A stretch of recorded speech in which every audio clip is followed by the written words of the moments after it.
Hey, how's it going everyone, and welcome to the channel. Today we're going to be looking at my M1 Finance portfolio. Now, I've been sharing my journey with investing for the last couple of months for a couple different reasons. The main one is because it helps keep me accountable, which is really important, but then it also too helps share with other people the process of getting started with investing. And then of course, for those people who just like to see what other people have in their investing portfolios. So we're going to show you what we're going to be doing today, which is actually buying a couple new funds, because it's been some time if you've been following this journey, as well as adding in a decent amount of money for this week. So normally I'm adding 20 bucks a week, but this week I had a little extra money as well, mainly from some family members for my birthday. So I'm gonna actually invest that money instead of buying other stuff with it.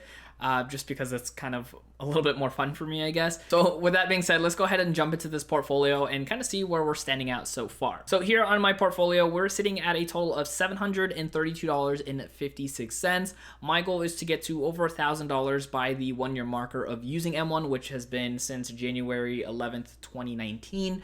I think that's going to be very feasible, especially with the deposit we're going to be putting in today. But overall, right now for the actual day, it's only down 0.2%, as that just changed. And then for the week, we are up 0.61%. The month, we're up 3.97%. The quarter, we're up 8.73%, and then for the year we're up 23.55%. So I'm really happy with that performance so far. If you're somebody new and hasn't followed along in the journey so far, you can always check out my older videos when it comes to what I invested in.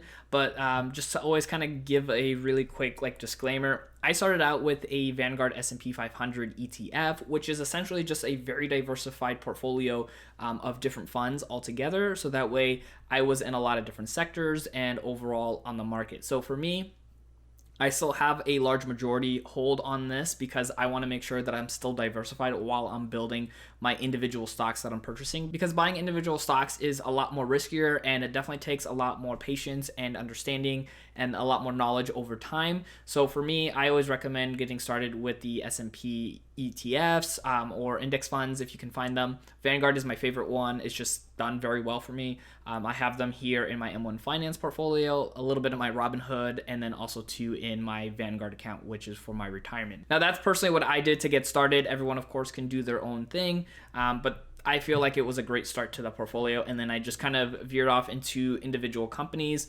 building up my own portfolio in the companies that I want to invest in and I feel are going to do well long term. So as I mentioned, we're going to be adding a couple new companies here today, and then I'm going to be depositing $130 extra than what I normally put in, because normally every week I put in $20, but because of some birthday gifts, I'm actually going to put in $130. But because I'm, a super nerd, a lot of people find that weird that I'm investing my birthday money instead of spending it on something like AirPods or whatever the case. But I did a little bit of the math. If I invest $130 for 10 years at 10% rate of return, I'm going to end up with $337 in that 10-year span, versus spending that money today and maybe not have anything to show for it down the road, because AirPods and a lot of other things that you buy tend to go down in value over time, where at least my investments are gaining something over time, where also too that $130 is going to be compounded with everything else I have, so it's going to grow even faster with all of it together and not just the $130. So that's the way I kind of see it. In my eyes, I don't know about you guys. Let me know in the comments down below. Do you kind of think in that mindset of, well, if I invest this money instead of spend it, how much is it going to be worth? That's kind of the fun stuff that I do in my head all the time. So I just wanted to share that with you guys. Hopefully you enjoy that. But because we're going to do the 130 plus the 20, it's going to be 150 we're going to add this week. So I thought it was also a good time to start finally adding some new stocks into this portfolio. So I have quite a few different ones I'm going to add here today. Like I said, it's been a while if you've been following along on the different companies I've actually had in my portfolio and been adding. So I'm going to actually add 2 different companies into the industries. So let's go in here. And then the first one I'm going to actually be adding is 3M. So a lot of people know about this one, especially in the investing world. They've definitely had a huge hit over the last couple of months to even a few years. They've just not been doing so great. But I feel like the turnaround is coming around here sometime soon. The dividend yield is really strong, and then the company just overall has been really, really strong as well too. So I'm going to add them here. And then let me see. The other one in this category is going to be ADP. This one is the automatic data processing. Now, this company is technically considered in the industries, so that's what I'm just going to add them to. Sometimes I add companies into different sectors because I want to, and that's how I roll. So I'm going to add those two here. Now, of course, if you're not familiar with M1 Finance, the way it works is I'm adding these into a certain pie that I created. Now I have to increase the percentages of the two funds I've added and decrease some of the percentages on the funds I did already have to equal out 100. So to be honest, I actually didn't think about the percentages while I was getting ready for this video. So what you guys are seeing here is me deciding in real time how much value each one of these companies is going to get. So probably gonna go 25, and then that one is gonna be 25. So what I'm deciding here, actually I'm probably gonna go with 3M a little bit higher. I have some hopes there. I'm gonna drop this down to 15%. So the way I am now splitting up this industries pie is ADP is gonna be 10% of my pie here. 3M is gonna be 20%. CMI is gonna be 30%. Waste management's 25, and then UNP is going to be 15%. So I'm gonna go ahead and save that, and I'm gonna confirm. Now, of course, this is gonna change my pie and how it's gonna look. It's gonna look a little funky here. So now next time I invest, I can have that money go into these new companies. I can technically hit rebalance, but it's never a good thing to hit rebalance because then you're creating tax events and you really don't want to do that. So we're going to go ahead and go back in here. And by the way, in case you guys are wanting to learn more about M1 Finance, in the show notes down below, I'll link up my review video talking about them, as well as a creating multiple pies within a pie, because I've had a lot of people ask about that. So I actually created a video in detail about it that, again, I will link in the show notes down below so you guys can go through that process and learn how to, create something that looks a little bit more like this versus just having all your shares into one big group. Now, the next thing I'm going to add here is going to be under consumers. All right, so for this sector in the consumers, I'm gonna be adding another company here. So this one right here, a lot of you guys of course know, and this is gonna be Starbucks.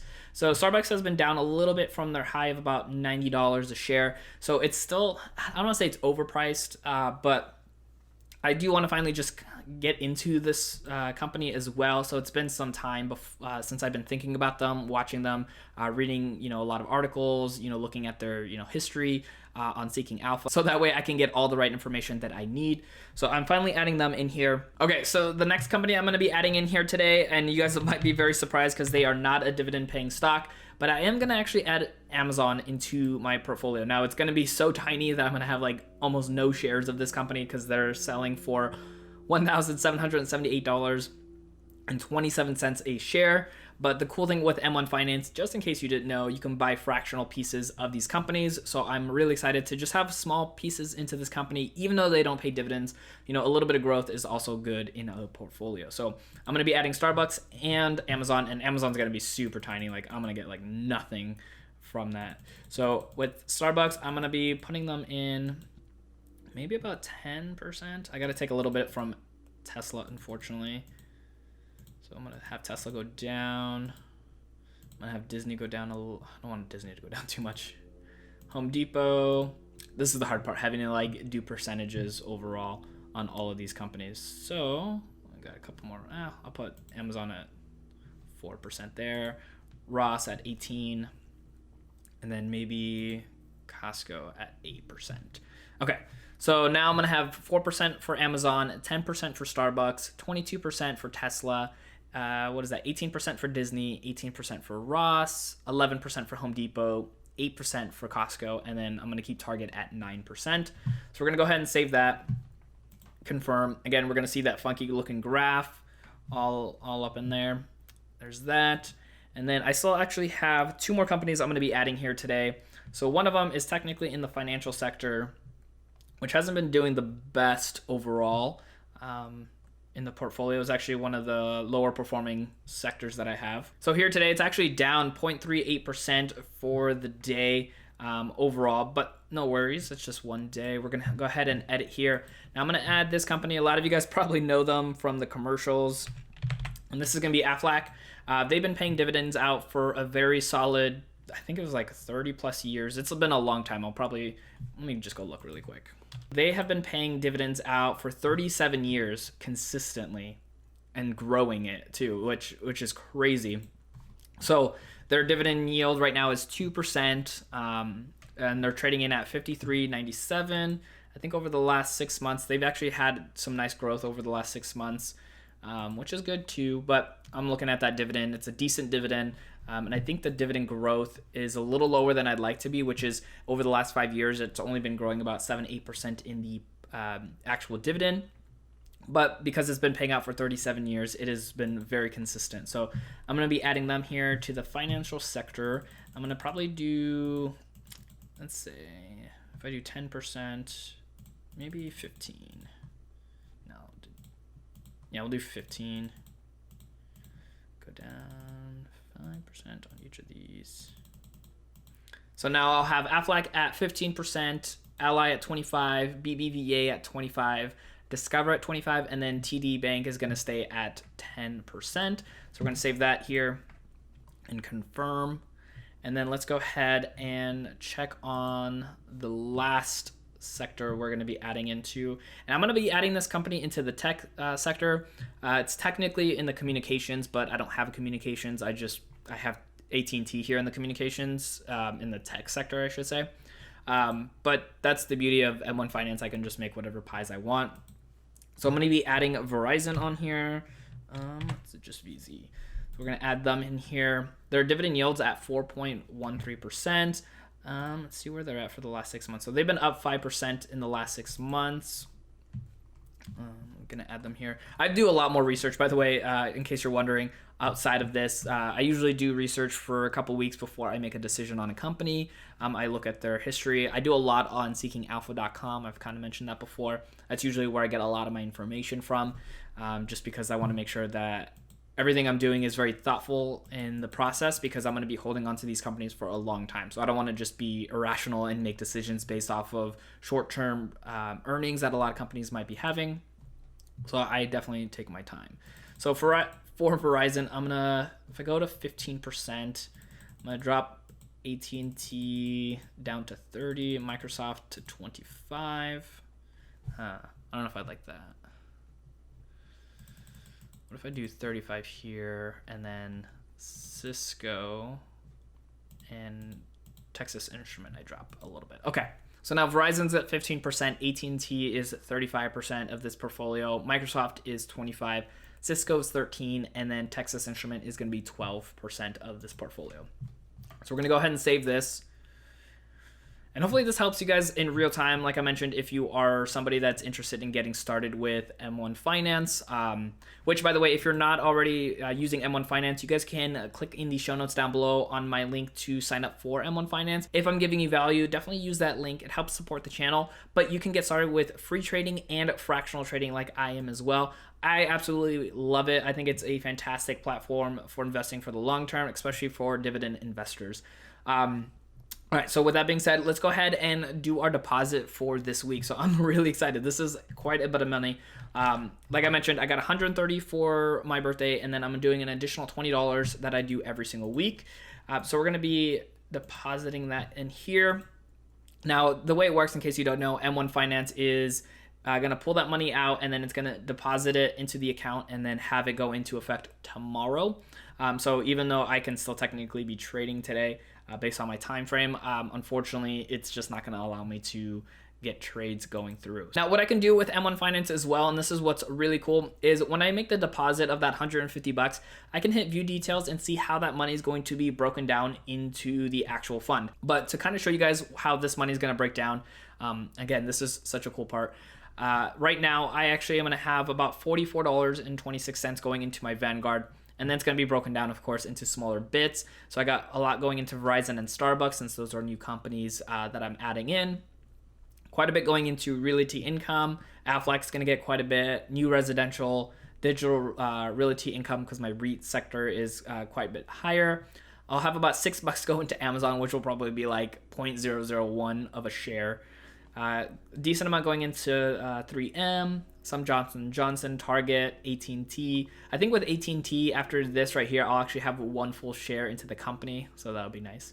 And then ADP, and then pretty much going on until we get all the way to the bottom here, and you can see Clorox is going to get 9 cents into that fund. But hey, every little bit is going to count. Every little bit is going to go into, you know, improving the payouts for dividends, improving the overall portfolio, and of course also getting us to over $1,000 into the account before January 11th, which is going to be our 1 year marker. So one other goal I have is by next month, I want to actually start adding in $30 a week, because I think that is going to help continue to build up this snowball. You know, I've seen a lot of other YouTubers where they talk about their portfolios, and you can see that over time, as they're adding more and more, it just makes it that much easier for it to continue to grow, get paid out dividends, and just build up even faster as well. Now, if you're somebody who wants to learn how to make those pies within pies, check out my top video right over here. And if you're somebody who is still wanting to learn more about M1 Finance in general, check out my review video right over here, where I go over all the pros and the cons. Thank you so much for watching, and I'll see you in the next video.